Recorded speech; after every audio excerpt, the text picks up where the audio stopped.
Good morning. My name is Arisha Nas. I have completed my MCom from Delhi School of Economics.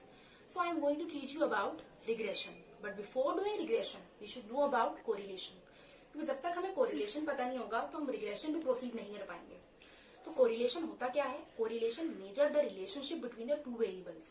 It measure the strength between the two variables. How much two variables are related to each other. कितना दोनों correlated हैं दो variables. ठीक है, एक variable हमारा होता है x और एक वेरिएबल होता है हमारा y. But we are not concern whether one variable is influencing the other variable और नॉट. इससे हमें कोई लेना देना नहीं होता because we are not finding cause and effect relationship. हम बस रिलेशनशिप देख रहे होते हैं दो वेरिएबल के बीच में. हम ये कंसिडर नहीं करते कि x का इम्पैक्ट कुछ y वेरिएबल पर हो रहा है या नहीं हो रहा. हम ये नहीं देख रहे होते, बस हम उनकी रिलेशनशिप देख रहे होते हैं दो वेरिएबल्स के बीच में.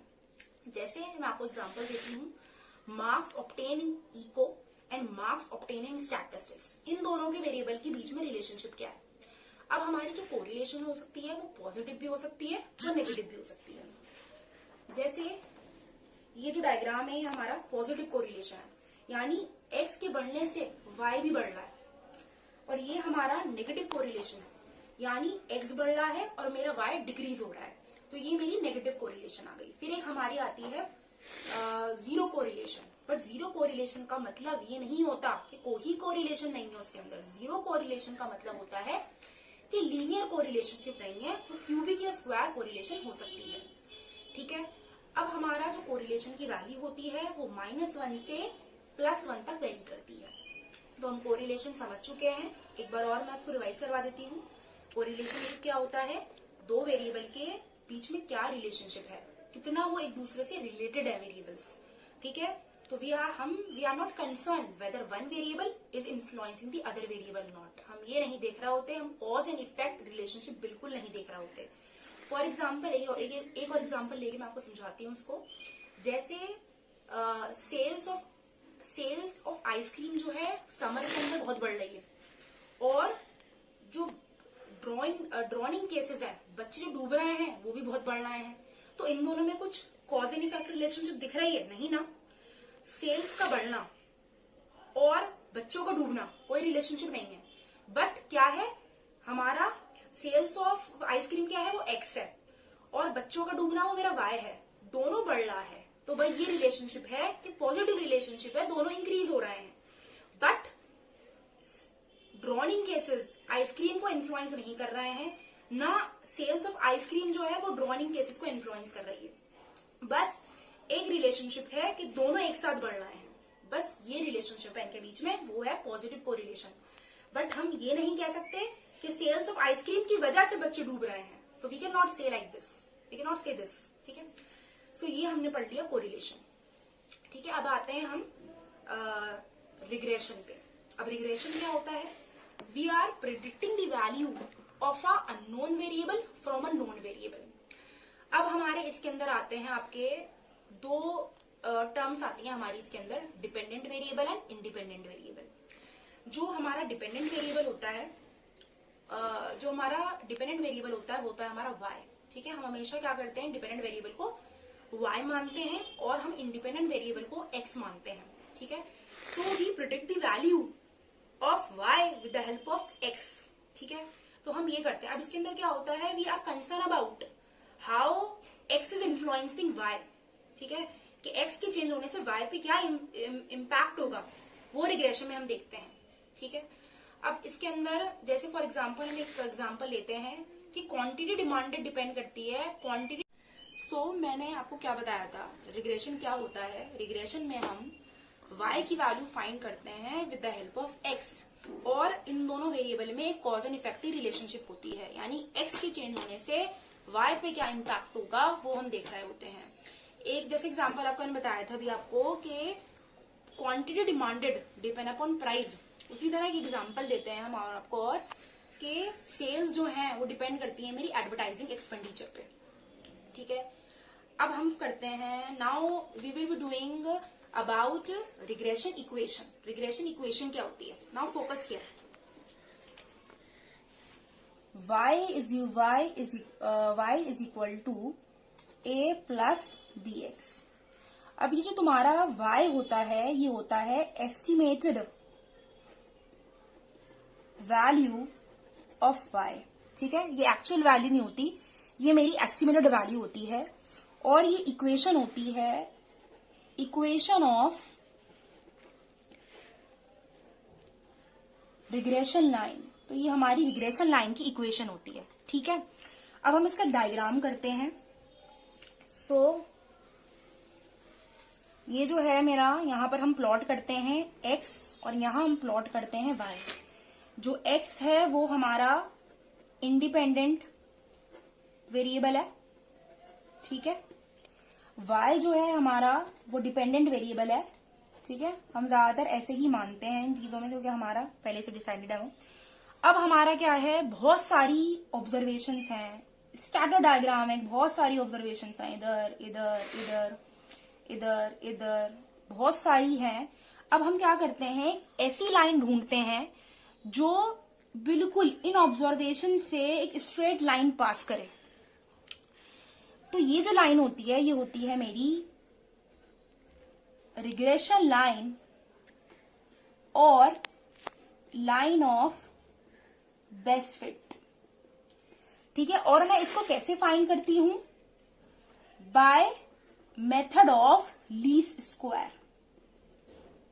ठीक है, इतना डिटेल में हमें नहीं जाना है, बस आप ये फोकस करो कि यहाँ पर मेरा x वेरिएबल है, यहाँ y वेरिएबल है, यहाँ पर मेरी बहुत सारी ऑब्जर्वेशंस हैं, स्कैटर डायग्राम है। हम एक ऐसी लाइन फाइंड करते हैं, हम रिग्रेशन लाइन फाइंड करते हैं by method of least square method से। लीस्ट स्क्वायर मेथड से हम ऐसी रिग्रेशन लाइन फाइंड करते हैं। अब यहाँ पर जो मेरी वैल्यूज होती हैं ये मेरी होती है एस्टिमेटेड वैल्यू ऑफ y, और ये मेरी है एक्चुअल वैल्यू ऑफ y। ये मेरी एक्चुअल वैल्यू है और ये मेरी एस्टिमेटेड वैल्यू है। तो इन दोनों का जो डिफरेंस होता है, ये जो डिफरेंस है ये होता है मेरा एरर। ठीक है, तो एक्चुअल वैल्यू में और एस्टिमेटेड वैल्यू का जो डिफरेंस होता है वो होता है मेरा एरर, और मुझे इस एरर को क्या करना पड़ता है, we have to minimise error. तो हमारा रिग्रेशन में यही एम होता है कि हमें इस एरर को मिनिमाइज करना है। और what is error, the difference between the estimated value of y and actual value of y। ठीक है, अब हम करते हैं नाउ, अब हम क्या करते हैं, हमने ये आपको समझ आ गया अच्छे से। ठीक है, तो एक बार हम, ठीक है, ये हमने समझ लिया अच्छे से। अब जो था अभी हमने रिग्रेशन, दोबारा से मैं बता दूं एक बार अच्छे से। रिग्रेशन का क्लियर कॉन्सेप्ट है आप सबके। रिग्रेशन क्या होता है, कॉज एंड इफेक्ट रिलेशनशिप देख रहे होते हैं हम दो वेरिएबल्स के बीच में। दो वेरिएबल्स क्या होते हैं, जिसमें से एक वेरिएबल हमेशा इंडिपेंडेंट होगा और एक वेरिएबल हमेशा डिपेंडेंट होगा। और अभी जो हम पढ़ रहे हैं वो लीनियर रिग्रेशन पढ़ रहे हैं। रिग्रेशन भी दो टाइप के होते हैं, लीनियर रिग्रेशन और मल्टीपल रिग्रेशन। और मल्टीपल रिग्रेशन क्या होता है आपका, मल्टीपल रिग्रेशन में मल्टीपल इंडिपेंडेंट वेरिएबल्स होते हैं। ठीक है, अभी जो हमने ये जो डायग्राम करा है ये लीनियर रिग्रेशन का डायग्राम है। ठीक है, अभी हम मल्टीपल रिग्रेशन की बिल्कुल बात नहीं कर रहे हैं। अभी हमने बस कोरिलेशन का कॉन्सेप्ट देखा, फिर हम रिग्रेशन पर आए, उसका कॉन्सेप्ट देखा, और हमने लीनियर रिग्रेशन को एक डायग्राम के थ्रू समझा है। अब हम आते हैं, कुछ अजम्पशंस होते हैं, और ये जो होती है, ये जो थी ये मेरी line, equation of regression line थी। y कैप होता है, y कैप का मतलब क्या होता है, estimated value of y। Estimated value of y is equal to a plus B X. और जो मेरा a होता है वो क्या होता है, इंटरसेप्ट होता है, और b क्या होता है, मेरा स्लोप होता है। और आपको x पता ही है, इंडिपेंडेंट वेरिएबल आपका। ठीक है, फिर हमने ये डायग्राम देख लिया था अच्छे से। और हमें रिग्रेशन में जो एरर है उसको मिनिमाइज करना होता है between the estimated value of y and between the actual value of y। ठीक है, अब मैं आ रही हूं आपका, now we come to the जो हमारे रिग्रेशन के अजम्पशंस होते हैं। रिग्रेशन एनालिसिस के जो अजम्पशंस होते हैं, पहला अजम्पशन है कि दोनों वेरिएबल के बीच में को रिलेशनशिप का होना जरूरी है। को रिलेशनशिप, मैंने क्या बताया था आपको, अभी हम अजम्पशंस कर रहे थे। अजम्पशंस में मैंने आपको क्या बताया था कि दोनों वेरिएबल्स के बीच में, x और y के बीच में कोरिलेशन का होना जरूरी है। अगर कोरिलेशन नहीं होगा तो हम आगे प्रोसीड ही नहीं कर पाएंगे। तो पहली कंडीशन क्या है, कोरिलेशन होगा। और जो हमारी एरर टर्म होती है, मैंने बताया था ना एरर टर्म क्या होती है, जो डिफरेंस होता है मेरा एस्टिमेटेड वैल्यू में और एक्चुअल वैल्यू के अंदर, ये जो एरर टर्म होती है ये मेरी जो होती है ये इंडिपेंडेंट होती है, मतलब एरर टर्म का कोई पैटर्न नहीं होता है, ठीक है। फिर थर्ड मेरा असम्पशन होता है कि जो एरर टर्म है उसका variance through out the observation वो कांस्टेंट है मेरा। तो ये हमारे 3 असम्पशंस होते हैं इसके। अब मैं आती हूँ आपका, so now we come to, अब हम इसका फॉर्मूला देख लेते हैं, फोकस हियर। अब हमारा देखो फॉर्मूला क्या आता है, ये तो हमारी थी, ये जो था हमारी, ये तो हमारी रिग्रेशन लाइन थी, ठीक है, equation of regression line, equation of regression line, ठीक है। ये मेरी एस्टिमेटेड वैल्यू ऑफ y है is equal to a plus B X. अब मुझे a की वैल्यू और b की वैल्यू फाइंड करनी होती है।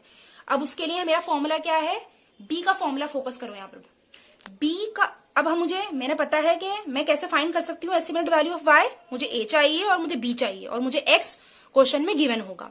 तो हम b कैसे निकालते हैं, sigma X Y minus N mean of x mean of y divided by sigma X square minus N mean of x का होल स्क्वायर। ये मेरा b निकल जाएगा। फिर मैं a निकालूंगी, a कैसे निकालूंगी मैं, a is equal to y bar यानी mean of y minus b और मीन ऑफ x, ठीक है।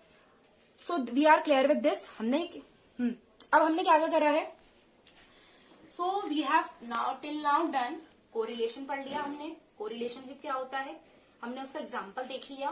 फिर हमने रिग्रेशन समझा, हमने रिग्रेशन के डायग्राम समझा जो बहुत इंपॉर्टेंट डायग्राम होता है।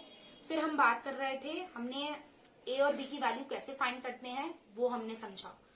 अब उसके बाद मैं आपको, हम एक क्वेश्चन करेंगे। अभी हमने क्या पढ़ रहे हैं, मैंने आपको बताया था पहले भी कि रिग्रेशन 2 टाइप के होते हैं, बट जो हम पढ़ रहे हैं वो हम बस लीनियर रिग्रेशन पढ़ेंगे। अभी हम मल्टीपल रिग्रेशन पे नहीं जा रहे हैं, बट मैं आपको एक बार और तीनों का डिफरेंस बता दूं, कोरिलेशन का, रिग्रेशन का और मल्टीपल रिग्रेशन का, क्योंकि ये बहुत इंपॉर्टेंट है। बिजनेस स्टैटिस्टिक्स के अंदर बहुत ज्यादा इंपॉर्टेंट है, स्टैटिस्टिक्स के अंदर ही डिफरेंस।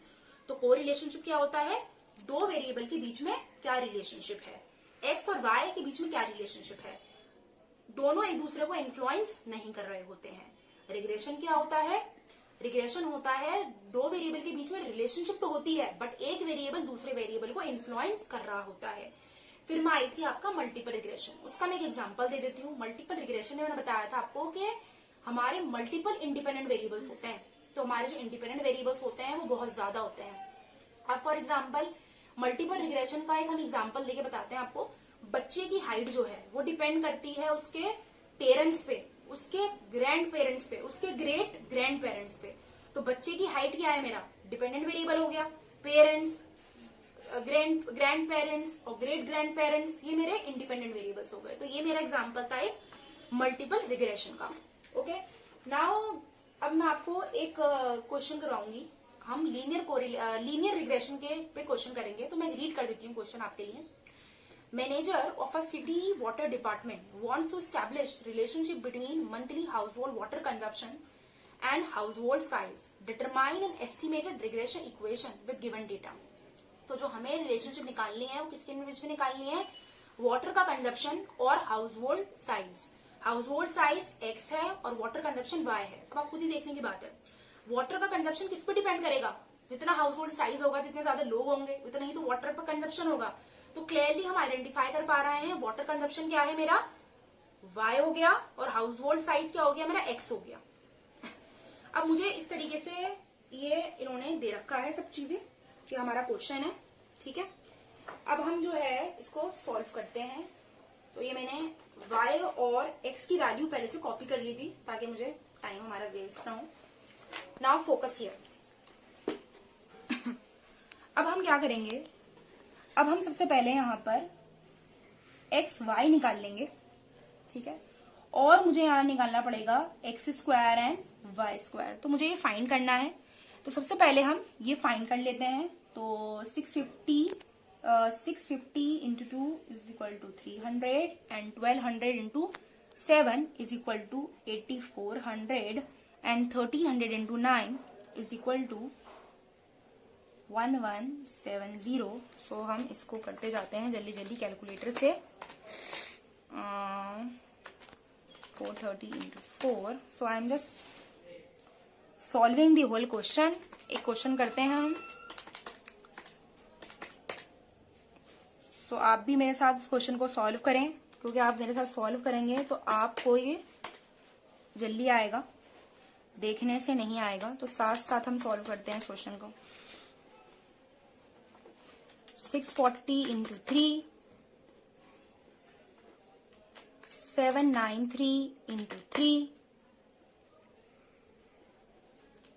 925 into 2. इसका समेशन निकाल लूंगी मैं यहाँ पर. अब मैं इसके बाद एक्स स्क्वायर भी निकाल लेती हूँ. एक्स स्क्वायर हो जाएगा मेरा 2 2 4, 7 7 49, 9 9 81, 4 4 16, 144, 6 6 36, 9 9 81, 3 3 9, 3 3 9, 2 2 4. ना उसी तरह मैं अब y का निकाल लेती हूँ. तो मुझे कैलकुलेटर यूज करना पड़ेगा इसके लिए. ये हो जाएगा मेरा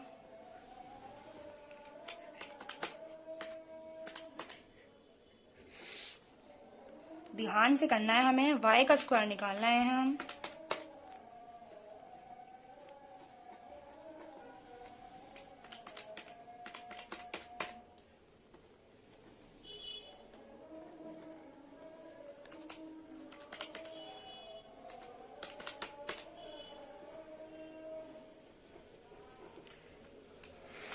So these numericals always require practice. So if you are only seeing me and not doing this, then you cannot do these questions. So if you want to, so you should practice these questions. Then only you can do an exam.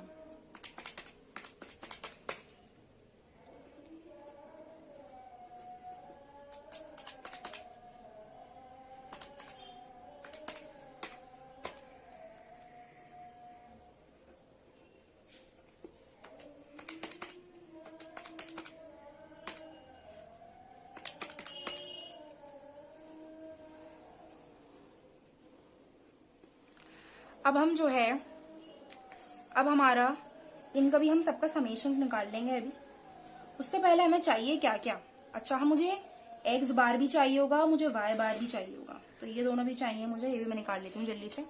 2 + 7 + 9 + 4 + 12 + 6 + 9 + 3 + 3 + 2. तो ये मेरा आ गया x बार आ गया मेरा 5.7. अब Y बार निकाल लेती हूँ मैं. 650 + 1200 + 1300 + 430 + 1400 + 900 + 1800 + 640 + 793 + 925 डिवाइडेड बाय 10. तो ये मेरा हो गया. ठीक है, ये हमने कर लिया है.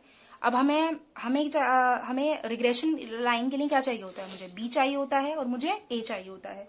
तो मैं b का फॉर्मूला लिख रही हूँ. Sigma xy minus n sigma n mean of x mean of y divided by sigma x square minus n sigma bar का होल स्क्वायर. ठीक है.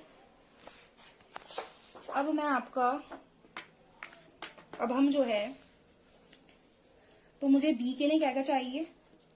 सिग्मा एक्स वाई चाहिए. तो मैं पहले सिग्मा एक्स वाई का टोटल कर रही हूँ. 300 + 8400 + 11700 + 7120 + 16800 + 14.